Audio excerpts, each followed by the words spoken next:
Hello guys! Magandang hapon sa inyong lahat. I am Chirugas Pamasagri Channel, a faith healer, also a tarot reader. So ngayong hapon na to, alamin natin, no? This is something a weekly pasilip na para sa ating Secretary of the Department of Public Works and Highways for DPWH na si Vince Dizon. No, dahil marami nagre-request tungkol sa kanya, alamin natin anong mga kaganapan sa sitwasyon niya at sa eksena niya ang ating mga hagilap. Tutuklasin natin yan. So guys, let's watch this. So guys, this is something a weekly pasilip. No? So alamin at tutuklasin natin ano man yung mga bagay na ating mga hagilap tungkol dito. Angel Spirit, please give me information po. Ay, na-blink ko na pala. Sorry naman. Okay, let's see. Angel Spirit, let's give me information. So there's something guys with the Two of Cups. Now there's a partnership.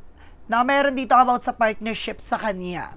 And because there's a Knight of Swords, now bibilis ang takbo ng sitwasyon.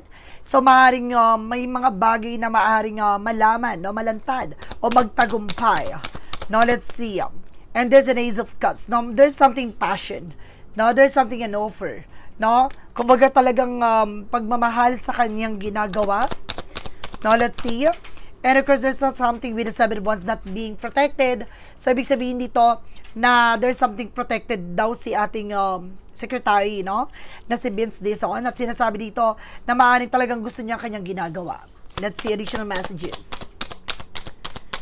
Now, there's something, guys, with a Three of Swords. Now, there's something pain. Now, there's a Three of Swords, something na may inggit or may taong nagagalit sa kanya dito. Let's see. And of course, there's something, guys, with the Knight of Swords in reverse. So, maaaring sinasabi dito na maaaring tinatanggal niya na yung takot at pangamba niya dito sa situations na to. Unti-unti nang gagaang ang kanyang pakiramdam. What is the Two of Cups? Now, there's a justice card. Now, this is something na justice. Na makukuha ang hustisya dito with a partnership. Talagang, kumbaga, merong about sa kaugnayan, about sa mga investigation talaga na gusto rin niya makamit, no? Ang hustisya. And there's a Ten of Pentacles. Now, this is something na magiging maganda ang administrasyon ni Pangulong Bongbong Marcos, no? Dahil unti-unti na rin malilinis, no? At talagang malalaman kung sa talaga nang gaganing lahat ng to.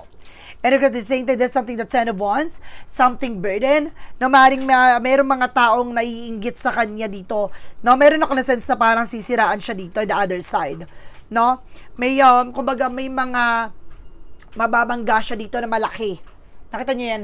No, ang mga mahuhuli, mga uod yan. Parang something na parang maliliit. No, mahuhuli yan ngayon. Pero merong isang pinaka-mastermind. No, matutumbok niya yan kung sino to. Ibig sabihin, makikilala niya. What is the Seven of Wands? The Seven of Wands represent with the Emperor. No, protektado siya dito. No, there's an Emperor. Something na talagang konektado siya sa ating President. No, talagang may partnership silang dalawa talaga. No, pinoproteksyonan niya. Parang pinapakita dito na binigyan siya ng power talaga. No, para malaman lahat ng to. Lahat ng mga bagay na nasasangkot sa flood control. And there's something that's Temperance. Now, there's something divine intervention dito. Mag-ingat lang siya kasi marami talaga siyang mababangga din dito. No? Kumbaga, marami talaga siya talagang parang masasagasaan na dati niyang kaalyado. Parang gano'n. Na dati niyang kamiyembro. Now, there's a Knight of Swords in reverse. May God, nalaglag. Okay? There's something, guys, with the Queen of Cups. No, meron talaga dito na parang kumbaga, babae daw, no, na maaaring, kumbaga, nabunutan siya ng tinik dahil dito sa tao na to. Parang itong tao na to yung, parang nagbibigay ng, parang may pangamba siya dito sa babae na to.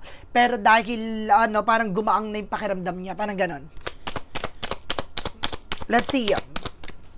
And because there's a Two of Cups, because Justice card, there's something at Two of Wands. Now, mas magiging maingat siya dito. So, may mga bagay din sa kanya dito na offer, no, with the other side, na may offer sa kanya. Pero sinasabi dito, may justice may, kumbaga, naniniwala siya sa justice. And then, of course, there's something, the Nine of Cups. No, sabi ko, there's something an offer. Mapopromote siya dito, ha? Mapopromote siya dito. So, let's see what is additional messages. represent with the Knight of Coin. So, maaaring talagang sinasabi dito, matutumbok talaga to kung sino yung mastermind. No, talaga malalaman niya. O maaaring kilala niya na. No, maraming makukuha pera talaga. Mababawi yung mga pera. Now, let's see what is additional messages. So, there's a judgment. No, meron talagang hustisya. No, parang merong, kumbaga, judgment, something na judge, hustisya, ganon, or maring judgment na parang may paalala, there's a divine intervention sa kanya dito, no, na kailangan niya mas maging maingat, aware, no, kasi there's an emperor, and this is a seven of wands, no, kumbaga meron siya ditong, kumbaga, pinoproteksyonan, no, may mga bagay na iniingatan din siya dito na ayaw niya masira, no, sa ating presidente, na parang bagay na may mga baka may malaman sa kanya, no, siraan siya, ganon. Kumbaga sinasabi dito na pinapaalalahanan siya na wag siyang kumbaga mangamba, no. What is the temperance? Because the Three of Swords. Now, there's a five, sabi ko na nga ba there's something complication. Meron taong maninira sa kanya dito. No? May taong sisira sa kanya dito. Let's see. What is the Knight of Swords? In reversal, because the Queen of Cups. So, there's something with a magician. Now, this is something manipulator. Meron taong babae dito na maaaring magaling magmanipula. No? May babaeng magaling magmanipula. Let's see. What is the Two of Cups? Because the Justice card. And of course, the Two of Wands represent with a Eight of Coin. There's something ang focus. Nakapokus siya sa kanyang trabaho. No? Kumbaga, wala siyang kikilingan din dito. Kaya marami siyang bagay na tatamaan talaga din. And of course, at the same time, there's something a Two of Coin. Now, there's a Two of Coins represents something balanced. Pag may lumabas ng Seven of Swords, dito sa Seven of Wands, the Emperor and the Judgment and Seven of Swords, ibig sabihin dito, nagsisinungaling si Vince Dizon, no, sa ating president. Ibig sabihin dito, kumbaga spy siya, ganon. Pero kung walang lumabas nun, ibig sabihin good siya. Okay? Klaro yan, ha? And there's something, guys, with High Priestess. No, there's a hidden agenda or hidden enemies. Maraming mystery dito. Marami siyang matutuklasan dito. Ito yung sinasabi ko kanina, di ba? The Seven of Wands, the Emperor, the Judgment. Pag may lumabas na Seven of Swords, ibig sabihin dito, sinungaling siya at maaaring spy siya. Pero sinasabi, there's a the Moon card. Hindi. No? Bagay na maaaring may mga ma-reveal siya. No? At maaaring makikilala niya talaga kung sino tong mayroong pinaka-head, no? Ng flood control issues, no? Talaga makikilala niya or maaaring kilala niya na nga. And there's the Hangman. No, maaaring maipit din siya dito kasi parang kumbaga may mabubulgar tungkol sa kanya, baka maipit siya. No, baka ipitin siya ng mga dating niyang diba? Ka-black members, something like that. What is additional messages? Now, there's something, guys, with a Wheel of Fortune with a turning back. Pero, wag siya mag-alala kasi something na parang there's a blast. This is something destiny to happen. And it's something karma. So, pinapakita dito talaga may babaeng kakarmahin dito. Oh. May babaeng kakarmahin dito. Nakikita mo to with the Queen of Cups. Maiksi ang buhok ng babae na to na maaaring kakarmahin. No, nag-worry siya kasi dito na parang kumaga maapektuhan ng kanyang anak. Something like that. No, maapektuhan with the mental health. So, let's see. What is additional messages dito? Yung babae ha, ma-apektuhan daw yung mental health nun. So, let's see yung anak nun. So, let's see what is additional messages naman tayo. Si Vince Dizon, Secretary Vince Dizon po ba, ay, kumbaga, loyal and faithful pa sa ating president na si PBBM. Now, there's a Knight of Cups, and because there's something, a Page of Cups, there's a yes. No? Kumbaga, loyal and of course, faithful siya sa kanyang trabaho. No worries sa kanya. So, ano ba yung magiging eksena at hakbangan dito ni Vince Dizon? So, let's see. Ano ang kanya magiging hakbangin pa? Now, there's a Four of Cups. Now, this is something we evaluate. Ibig sabihin, pinag-iisipan niya yung bawat hakbangin. Now, there's a Strength card. Malakas ang loob niya at matapang siya in fairness, ha? And this is something, the Four of Sword. Nag-over-fatigue siya with the Four of Sword. Over-fatigue. No? May mga bagay dito na kailangan niya rin ng sapat na pahinga, ha? Additional messages. And of course, there's something with the Four of Coin. There's a 4 that represents something protections. Ibig sabihin si Vince Dizon is something protected. No? And the 10 of Cups with the family happiness. No? This is something rainbow after the storms.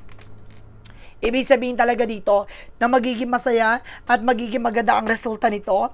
At maaaring, kumbaga, mas magiging maingat siya sa lahat ng bagay na gagawin niya. So, marami pa ba siyang malalaman at matutuklasan dito? Alamin natin. Now, there's a 6 of Wands, there's a victory. Marami siyang pupuntahan. Now, marami siyang matutuklasan. At maaaring hindi niya rin in-expect din. No? Or maaaring in-expect niya with a 6 of Cups. No, there's something na kaalyado niya dati. Or maaaring kasama niya dati na may there's a black. Now, maaaring maraming tao sa paligid niya na makikilala. At maaaring matutuklasan niya na mayroong hidden sa flood control issues. And there's a death card. No, maaaring matapos na. No, makikilala na at matutumbok na to. No, kung sino to.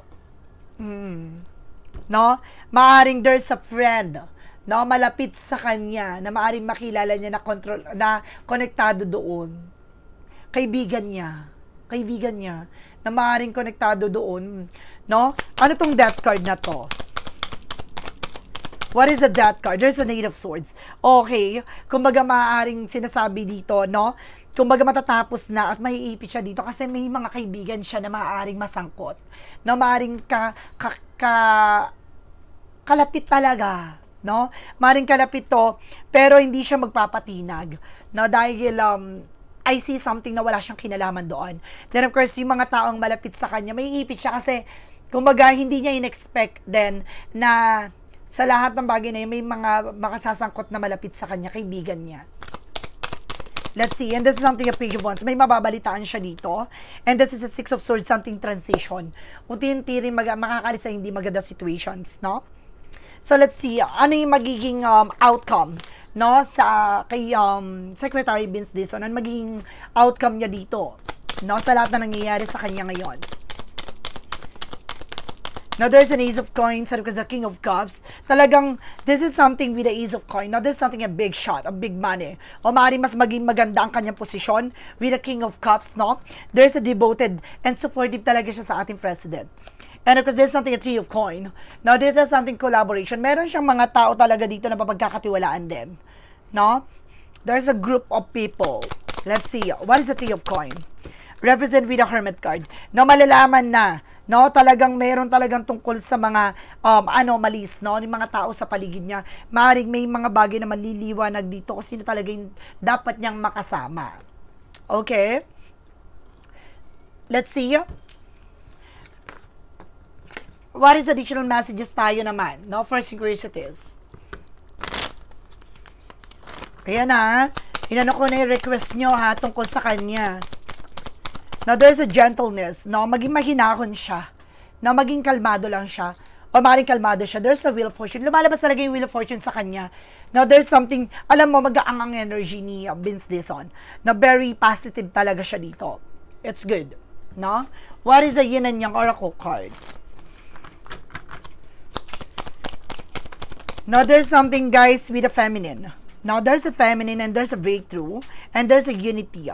Now, mayroon talagang babae dito na maaaring makasama siya or makatulong niya at maaaring magtagumpay sila nito, no, with a partnership. Now, there's a unity. Now, there's a unity. Let's see what is the clarifying for a live situation. And there's something, guys, with a transform and a rise. Talagang magbabago to, transform and rise. Kita niyo yan, transform and rise.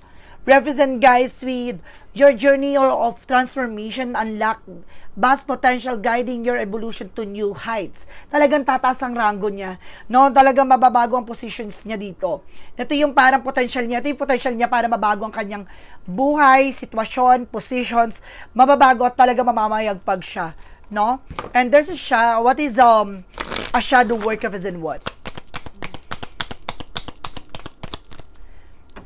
Let's see. And there, meron siyang thoughts, no? May thoughts siya dito na ang babae ang mastermind. Something like that. Meron siyang iniisip daw na maaaring babae ang mastermind. There's an having hope.